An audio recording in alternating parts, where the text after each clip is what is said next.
এই যে মুক্তোর মতো দানাগুলো দেখতে পাচ্ছেন, এগুলো আমাদের শরীরের জন্য কতটা উপকারী জানেন? এই দানা খেতে পারলে শরীরের বিভিন্ন রোগ ভালো হবে। এগুলোকে বলা হয় সাবু বা সাগুদানা। জ্বর হলে হয়তো অনেকেই খেয়েছেন, কিন্তু নিয়মিত এক মুঠো পরিমাণে সাগুদানা দুধের সাথে পায়েস বানিয়ে খেতে পারলে অথবা ডালের সাথে খিচুড়ি বানিয়ে খেতে পারলে 21 দিনের মধ্যে আপনার শরীরে যদি 100 বছর পুরনো ক্যালসিয়ামের অভাব থাকে তাও দূর হবে। এটি খুবই দ্রুত হাড়ের যে কোনো অঙ্গের ব্যথা, নার্ভের সমস্যা, পেশির ব্যথা সব কিছুই দূর করবে।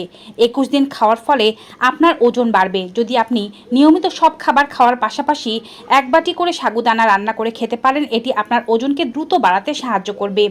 একই সাথে যদি ওজন কমাতে চান সেক্ষেত্রেও এই দানা কাজ করে থাকে। যে কোনো একবেলার খাবার বাদ দিয়ে এই দানা রান্না করে খিচুড়ি হিসাবে খান এবং চিনি মিষ্টি জাতীয় খাবারগুলো একটু কম পরিমাণে খাবেন।